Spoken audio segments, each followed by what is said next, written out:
Buenos días muchachos, vamos a comenzar con la clase de biomecánica del sistema muscular. Como lo vimos en la clase anterior, comenzamos con biomecánica del sistema óseo, del sistema articular, lo cual ahora se hace muy importante entender la biomecánica de este sistema, del sistema muscular, porque en las próximas clases ya veremos la biomecánica propia de cada articulación en relación a cuántos grados de movimiento tienen cada articulación en relación a sus planos y su eje, qué músculos son los que interactúan como sinergistas, como agonistas, en qué tiempo del movimiento, etcétera, tanto de las extremidades como de la columna. Por lo tanto, esta clase se hace muy importante para entender ciertas cosas básicas de la contracción. Por lo tanto, para comenzar tenemos que dar una breve introducción en relación a la anatomía, ya, para después entender la biomecánica del músculo, que tiene relaciones entre ciertos segmentos, entre ciertas propiedades de los tejidos. Como introducción podemos destacar que el sistema muscular está compuesto por tres tipos de músculos: un músculo liso, un músculo cardíaco y un músculo estriado. Como ven en la imagen, las estriaciones que tiene este músculo esquelético o músculo estriado va a estar dado por la cantidad de núcleos que tiene en su miofibrilla, ¿ya? En su miocito. Ya son multinucleares, a diferencia del músculo liso. Y la característica más importante del músculo cardíaco, que también va a tener diferencia histológica en relación al otro músculo, pero es la mayor cantidad de mitocondrias que tiene este músculo, lógicamente por su función importante dentro del sistema cardiovascular, que tiene que constantemente verse en contracción. Podemos hablar de que el músculo estriado o músculo esquelético es el más abundante del cuerpo, más o menos teniendo un 40 a 45% del peso total de nuestro cuerpo. Para ello existen ciertas funciones de este sistema muscular. Uno va a ser la que ejerce en el movimiento humano, dado por la contracción muscular, la transmisión de fuerzas, generan fuerza y protección al esqueleto y permiten la mantención de la postura. Dentro de la transmisión de fuerza y la mantención de la postura, son muy importantes las características no tan solo muscular aislada, ni músculo aislado, sino que ya entran las definiciones de cadenas musculares. Ya, por lo tanto, cuando hablamos de transmisión de fuerza o que existen músculos que son posturales, antigravitatorios, estamos hablando de una función de la cadena, que va a ser un tejido conectivo que va a agrupar cierto grupo musculares por función específica que tienen que realizar en movimiento o en ciertas posturas dadas. También tenemos que entender que existe una estructura de nuestro músculo estriado, de nuestro músculo esquelético, y que la unidad de esa estructura va a estar dada por la fibra muscular, o miocito como se conoce. Y la unidad funcional es el sarcómero. El sarcómero, como lo ven en la imagen, está determinado dentro de su margen por ambas líneas Z que se ven ahí dibujadas.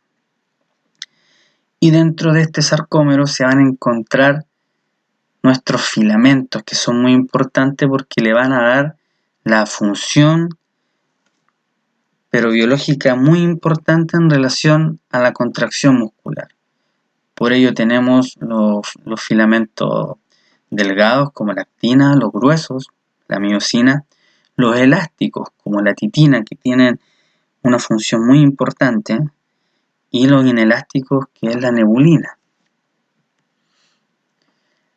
La unidad motora, ahora entendiendo ya el factor muscular como un factor neuromuscular, podemos entenderla como una única neurona o motoneurona que va a inervar a varias fibras musculares o a una cierta cantidad de fibras musculares. Y Y se habla también de que estas fibras musculares, cuando son excitadas, cuando tienen un estímulo, actúan por una ley que se llama del todo o nada. O sea, se contraen o no se contraen ante ese estímulo. No hay que se contrajo pero poco, no. Ahora, la fuerza que va a ejercer la contracción muscular, eso va a depender del tipo de unidad motora. Y según el tipo de unidad motora, la fibra muscular que se va a ver inervada. Porque va a depender de qué fibra muscular, y qué fibra muscular también va a depender del tipo de unidad motora para saber qué tipo de contracción realiza. Si una contracción muy vigorosa, si una contracción muy lenta, etc. Va a depender del tipo de fibra muscular. Y también se habla, o es importante mencionar, que el número de fibras que va a ser inervada por una motoneurona, esto va a depender netamente de la función específica que se realice. Por ejemplo, en la musculatura del ojo, que se necesita que la musculatura actúe de manera muy minuciosa, con movimientos más finos que gruesos. No necesita el ojo realizar una gran contracción muscular y no tiene una palanca tan grande de movimiento. Por lo tanto, la motoneurona que activa o que va a activar las fibras musculares del ojo va a ser una unidad motora que va a activar muy pocas fibras musculares. En cambio, la unidad motora o la motoneurona que va en este caso, a inervar a nivel de la musculatura del cuádriceps, un músculo que va a necesitar mayor producción de fuerza, va a ser una unidad motora que va a conectar con muchas fibras musculares, porque necesita generar mayor cantidad de fuerza y no movimientos muy minuciosos. ¿Se entiende? Entonces, a medida que los movimientos sean más finos o sean más minuciosos, la unidad motora inerva menor cantidad de fibras musculares. Y cuando un músculo es más grande y tiene una mayor palanca de movimiento, y este músculo, su característica es una mayor producción de fuerza, la unidad motora que inerva a sus fibras musculares va a inervar a una gran cantidad de fibras musculares. También existe la unidad músculo-tendinosa, y esta unidad músculo-tendinosa es muy importante ya que le va a dar las características biomecánicas al músculo. Existen tejidos conectivos que están dentro y que están alrededor del vientre muscular y que tienen características viscoelásticas. Por eso que le dan la característica más importante en la función biomecánica al músculo. Y se habla de que los tendones van a ser el componente elástico, en este caso en serie, y el endomicio, el epimicio y el perimicio van a ser los componentes elásticos en paralelo. Dentro de la función del componente elástico del músculo podemos mencionar que estos van a mantener al músculo en una buena disposición para la contracción muscular, van a asegurar que los componentes contráctiles vuelvan a sus posiciones originales, esto dado específicamente por la titina, que una vez que se contrae la fibra muscular, ¿ya?, va a devolver a esa fibra muscular a su posición de reposo o su posición de slack. Otra función importante es que previenen el sobreestiramiento más allá de su posición de reposo o más allá de lo que la curva carga de formación pueda soportar, y absorbe energías. Otro aspecto muy importante de estos componentes que son viscoelásticos. Ahora, la fuerza que un músculo puede producir va a estar determinado por sus propiedades mecánicas, que las vamos a describir en tres relaciones muy importantes. La primera relación va a ser tensión, longitud. La segunda relación va a ser carga-velocidad. Y la tercera relación va a ser fuerza y tiempo.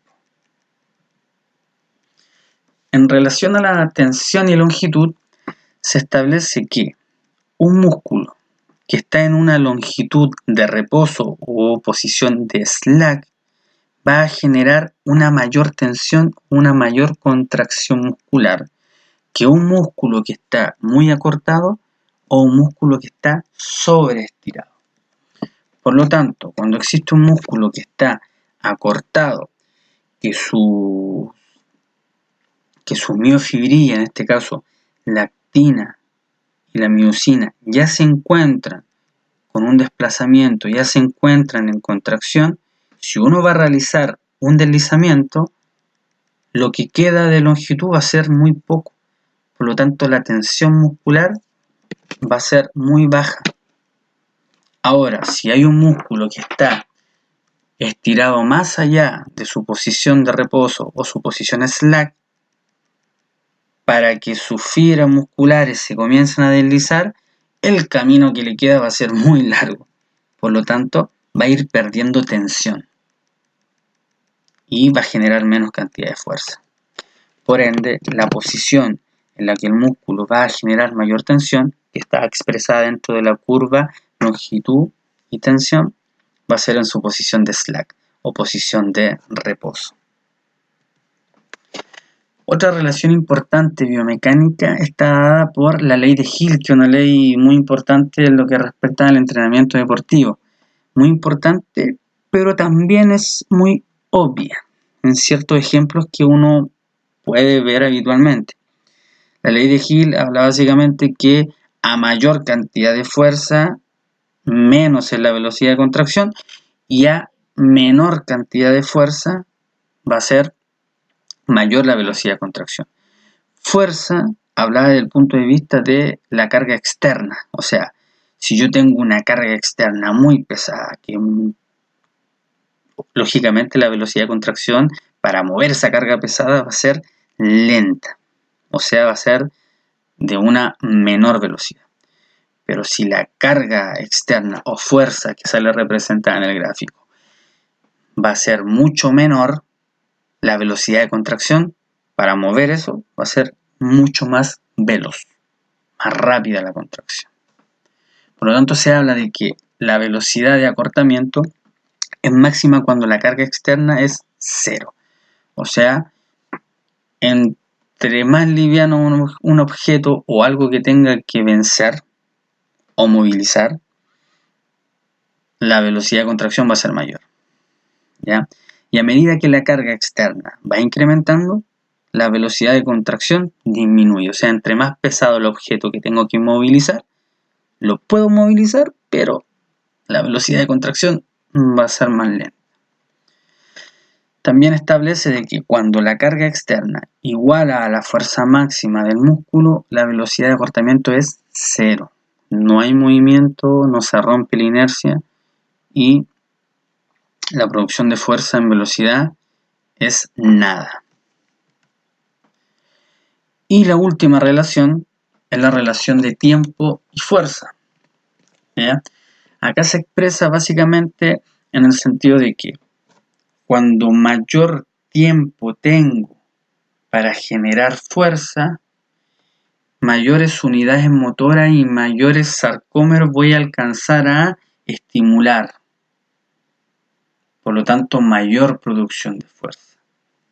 Y se establece de que la fuerza que ejerce un músculo va a ser proporcional al tiempo de contracción.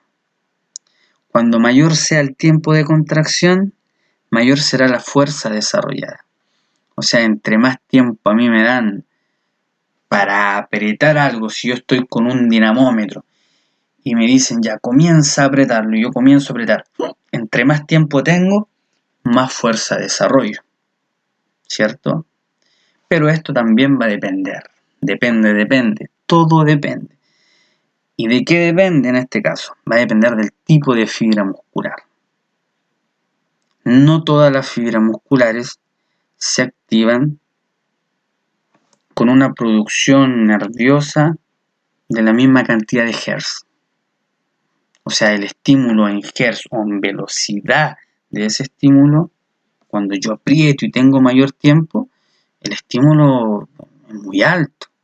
O sea, el tiempo es mayor. Por lo tanto, no se van a activar todos los tipos de fibra muscular. Ya va a depender de su histología y del tiempo de contracción que tenga.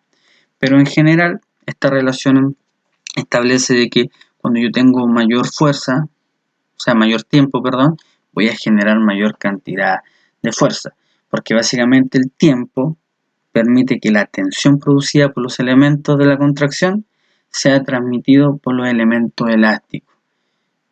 Y a nivel interno, cuando tengo mayor tiempo, también voy a tener mayor tiempo para ir generando mayor reclutamiento de sarcómeros que me permitan contraerse dentro de un músculo. Pero, como lo decía anteriormente, de esto depende. Depende del tipo de fibra muscular. Tenemos un fibra muscular roja, ya que son las famosas fibras musculares lentas. ¿Ya?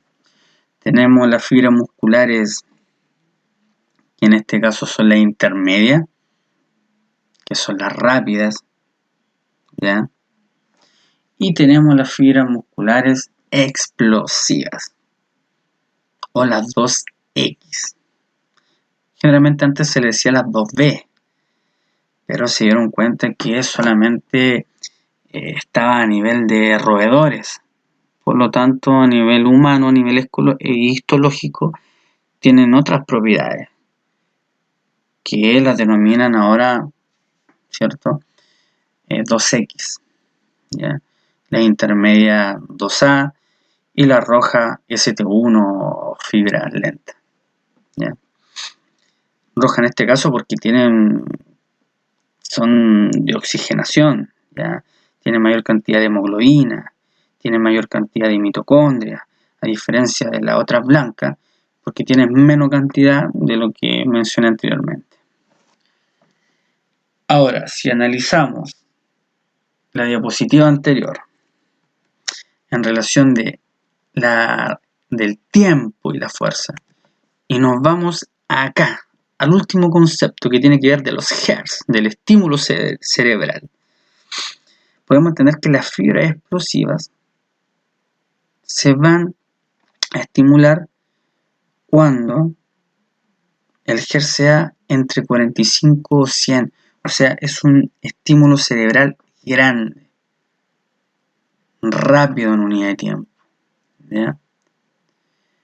La intermedia basta con 30 Hz para estimularla y la roja con 15 Hz, basta con eso estimularla. En relación a la intensidad, al grado de fuerza, basta con ejercer la intermedia, basta con ejercer una fuerza del 50% de mi fuerza máxima para activarla, entre 50, 55, y la activo. Y la roja, desde un 20, de un 10% de mi fuerza máxima, de un 30 hasta un 45% de mi fuerza máxima. Por lo tanto, la fibra blanca intermedia, que son las rápidas, con las rojas, que son las lentas, se van a estimular cuando hay una producción de fuerza media y baja y cuando el hertz es medio y bajo. Por lo tanto, cuando yo tengo un mayor tiempo de contracción, o sea, tengo harto tiempo, basta con 30 Hz, 15 Hz. O sea, voy a estar activando las rápidas y las lentas, ¿ya? Y si estoy con un dinamómetro apretando, mis niveles de fuerza para vencer no son tantos. Ya, yo estoy ejerciendo fuerza, pero la resistencia que tengo no es tan grande. Por lo tanto, puede ser fácilmente hasta un 70% de mi máxima fuerza. Y si vemos ese porcentaje, se establece dentro de la fibra blanca, de acá, de la intermedia. Por lo tanto, en el ejemplo anterior, cuando uno va y dice relación tiempo y fuerza, claro, a mayor tiempo, mayor producción de fuerza, ¿ya? Porque activo más sarcómero, pero a expensa de principalmente fibra blanca y fibra roja.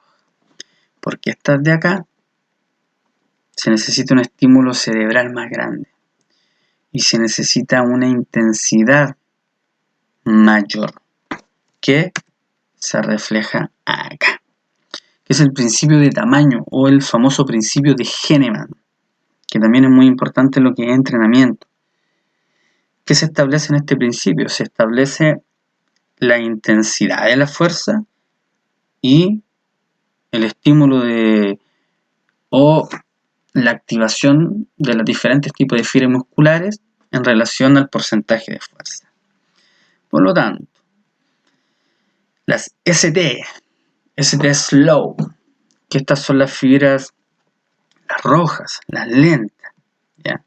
Se van a activar con un porcentaje de fuerza de 0, de 20, 40 y se mantienen ahí, desde 45 hacia abajo.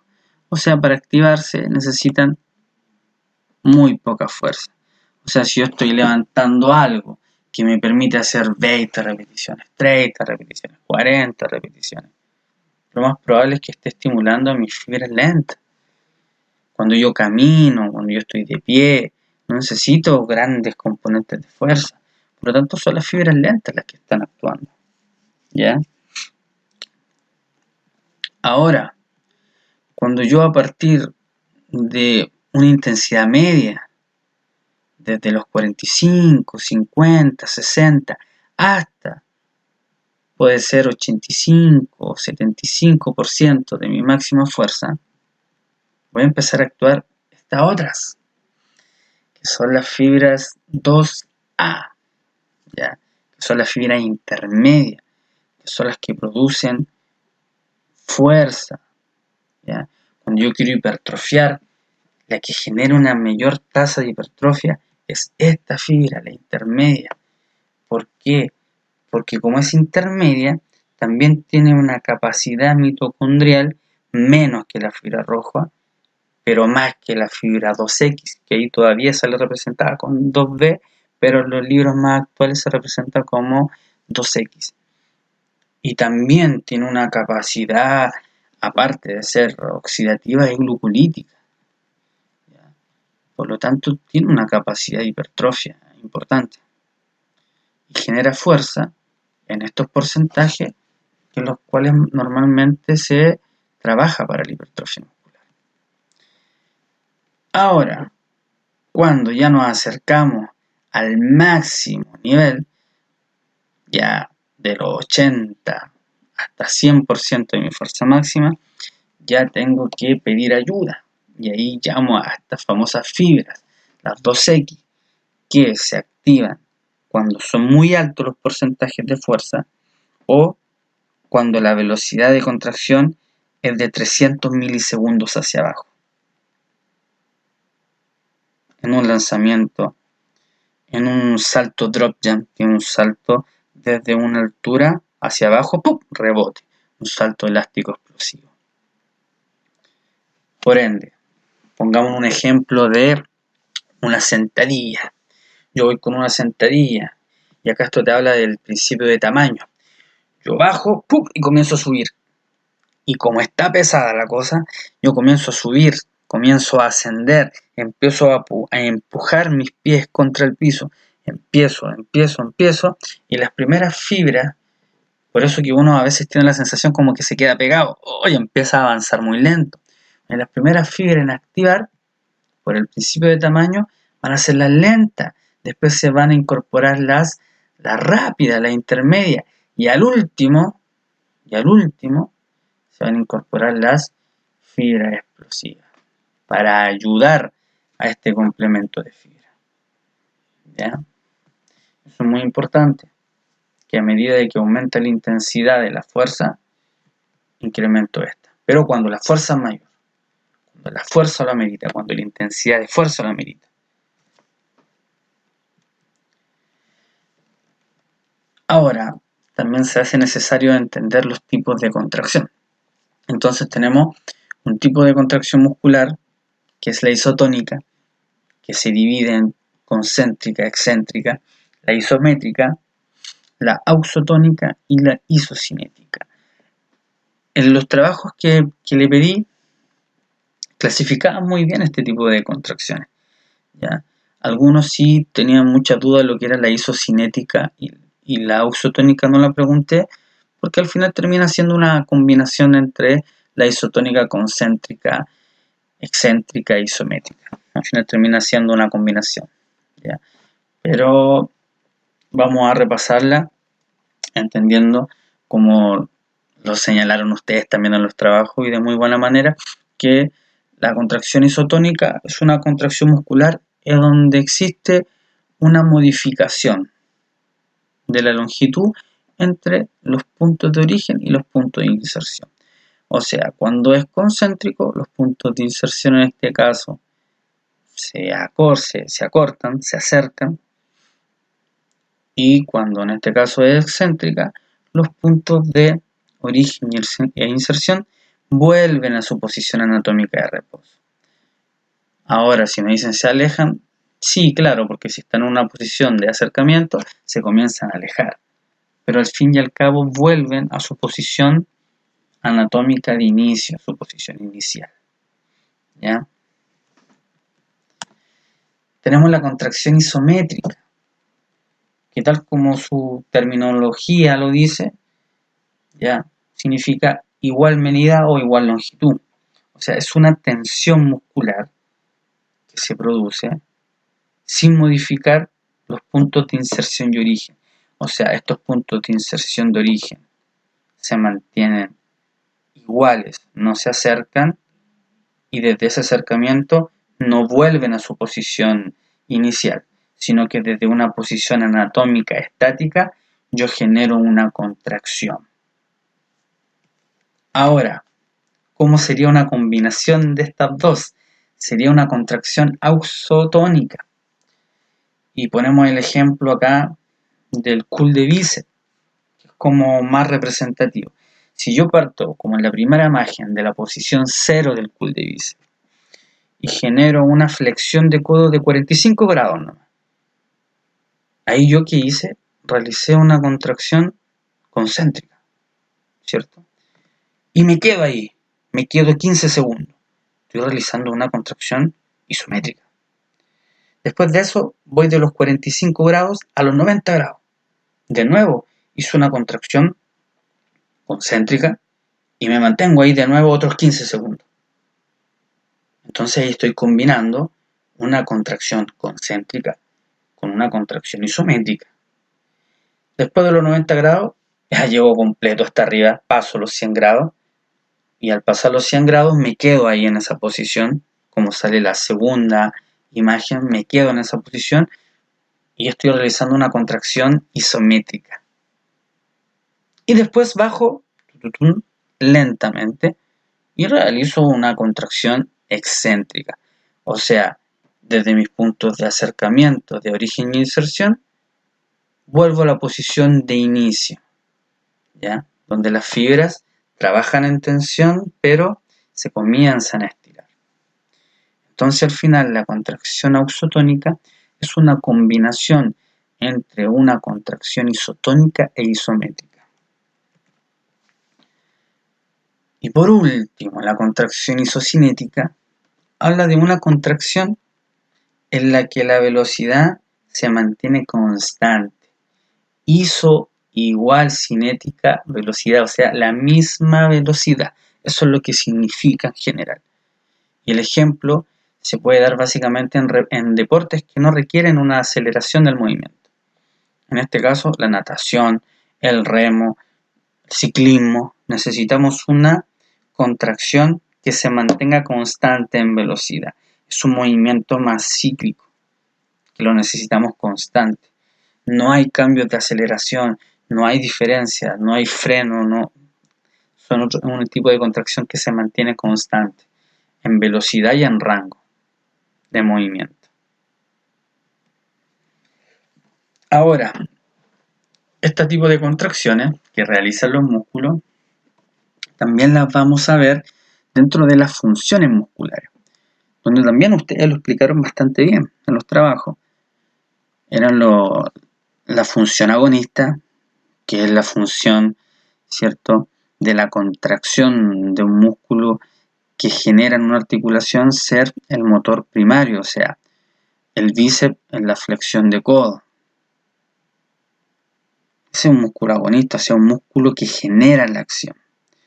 El antagonista va a ser un músculo que va a ejercer el movimiento o la acción contraria a lo que se está realizando.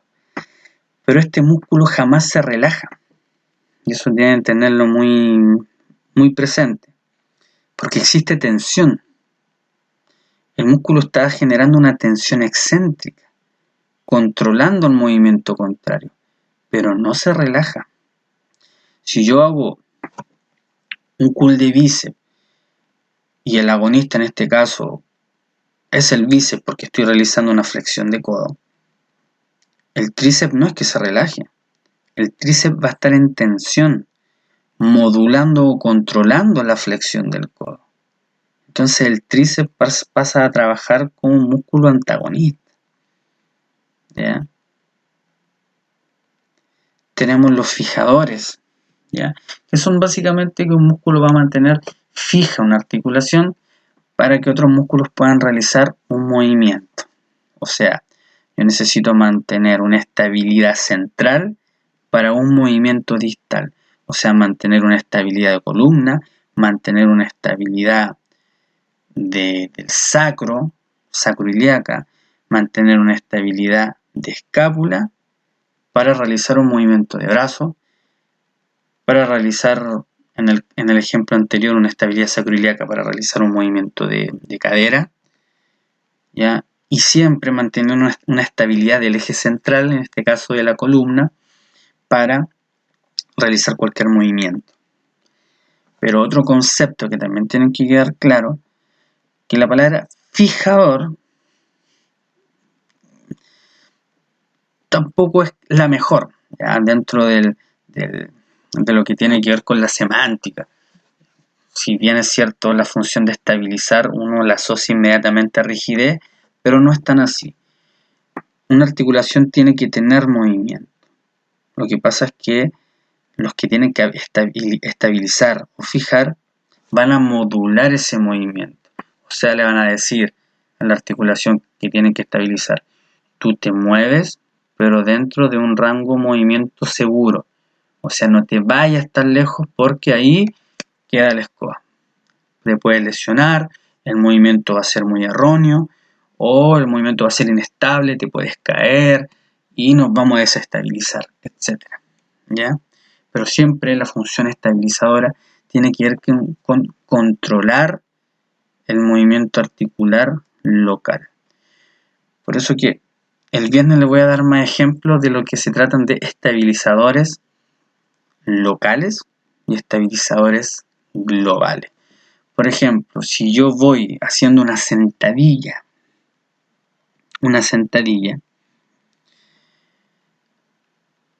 los que tienen que estabilizar a nivel de espalda va a ser la musculatura del core, o sea, transverso abdominal, multífido, diafragma, la musculatura del periné, etc. Esa musculatura del core es la musculatura que tiene que mantener una vértebra con otro lo más estable posible. ¿Pero esto qué significa? No significa que estén rígidas.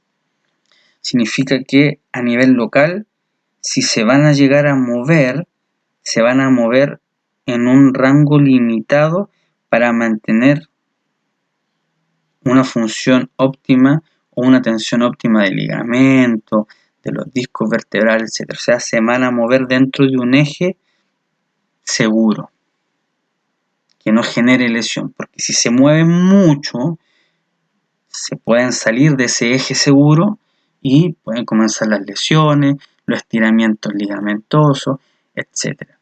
Entonces, ese tipo de músculos, como están en la estructura, se insertan y se originan justo en las estructuras que tienen que controlar, eso se llaman estabilizadores o fijadores locales. Y los fijadores globales son los que van a ir en su origen e inserción en más de una articulación. Ejemplo, en la misma sentadilla. Los estabilizadores locales van a ser la musculatura del core en la espalda. Y como yo cuando bajo en una sentadilla genero una triple flexión y comienzo por la cadera y empezamos a flexionar la cadera, en este caso el isquiotibial y la musculatura extensora, como son biarticulares, ellos comienzan a hacer una estabilización global. O sea que a través de una contracción excéntrica van a controlar la flexión de cadera.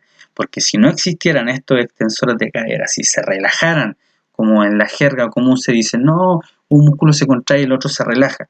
Si se relajaran, la flexión de cadera sería sin control y caigo. No habría un freno. Por lo tanto, siempre una contracción excéntrica va a ser una tensión, pero controladora del movimiento contrario. O sea, la musculatura extensora, cuando yo realizo una flexión, va a estar excéntricamente controlando esa flexión. Y a eso se denominan fijadores o estabilizadores globales, porque van en su origen o inserción en más de una articulación. Los isquiotibiales van desde el isquion, ¿cierto?, en la articulación sacroiliaca, hasta la tibia y el peroné. Por lo tanto, van desde una articulación sacroiliaca hasta a nivel de la rodilla. O sea, cruzan dos articulaciones. Por eso se llaman fijadores globales, porque controlan excéntricamente. Y los fijadores o estabilizadores locales van a generar una estabilización o un control motor local. O sea, van a evitar el movimiento excesivo, pero de estructuras más específicas, no tan grandes. Y los sinergistas son los músculos que van a ayudar al agonista, ¿ya?, que van a ayudarlo en la acción. Ejemplo, cuando yo realizo una abducción de hombro, el primer músculo que se activa dentro de los primeros 15-20 grados es el supraespinoso. Y después se empieza a sumar el deltoide medio, ¿cierto?, con algunas fibras del deltoide anterior. Y después, cuando ya paso los 45 y voy llegando, ya pasé los 45 grados, necesito yo un movimiento de escápula. Por lo tanto, se empieza a sumar la acción del serrato y del trapecio inferior. Y después que paso los 90 grados de abducción, necesito que esa escápula me vaya generando un movimiento de báscula externa y un movimiento mucho mayor. Por lo tanto, voy a necesitar la acción del trapecio superior en los últimos grados. Por lo tanto, en un solo movimiento tengo varios músculos que se van sumando y que van a ayudar al músculo principal en realizar la acción. Por eso que siempre les digo, va a depender de cómo esté la articulación y del ángulo de movimiento para decir que un músculo es el principal.